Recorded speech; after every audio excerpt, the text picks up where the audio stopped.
Everybody remembers their first bike. But how many remember their second? My second was a super rusty white, thin-tired, 10-speed boys' bike with blue taped handlebars.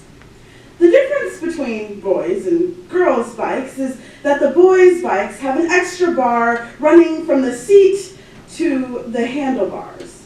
How this extra bar better prepared boys for bike riding? I don't know. What I do know is that it was a sweaty summer day and I was 12. There was a crack. No more a crevice. No more a cliff in our sidewalk. It went along the old maple trees roots near the side of our house. If you rode down one side of the pavement, it was a slope. The other side was a drop-off. So I generally favored the slope. It was almost a reflex when I was on my bike. But this day was different.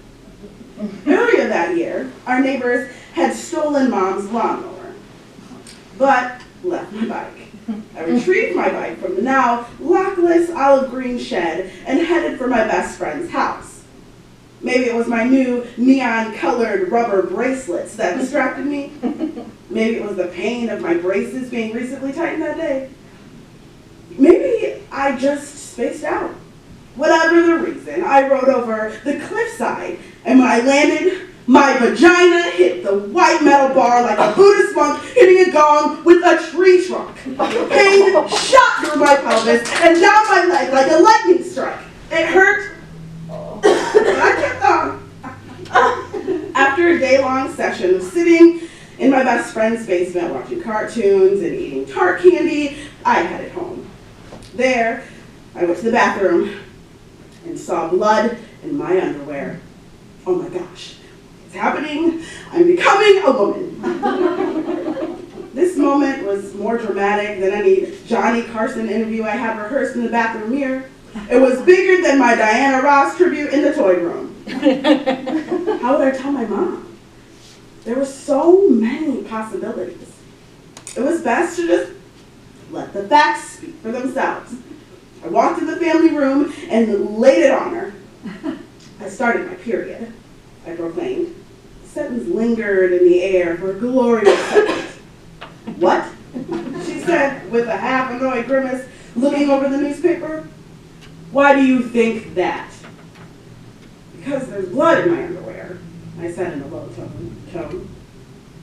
Let me see your underwear, she demanded. I felt like this was not a totally normal response. Like I was being questioned instead of praised. Let me see your underwear, she repeated. She was a nurse and was now officially on duty. Everything got clinical real quick. I pulled down my shorts and underwear to show her the spot of blood. That's not your period, she said. Like I was ridiculous. Like the headlines were more important. Why the blood then? I asked in my calmest voice. Let me see. Take off your pants and sit up here, she said as she patted the couch cushion. The cream velour cushion was itchy against my butt. She spread my legs. I don't see anything, she instantaneously diagnosed.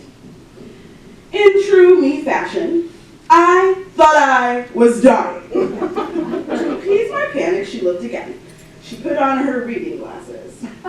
And like a good and thorough auto mechanic, she inspected every inch of whatever was down there. It looks like you have a little laceration. A what? A little cut, she answered.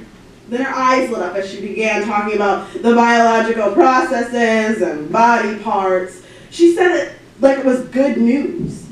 She talked about labia and hymens and vaginal walls. Maybe she thought this was her chance to teach me everything I could possibly need to know, so we would not have to have this discussion again. She went on and on. It's a cut. I'm not a woman, I thought. It was strange to sit on the itchy couch with no pants on at the end of a cool summer evening and 12. And listen to my mom drone on about body parts and what they do, and have her finally, and in the most clinical way possible, tell me that I had just lost my virginity to a super rusty, white, thin-tired, 10-speed boys bike with blue tape handlebars. And there ended the first and last gynecological examination performed by my mother on me.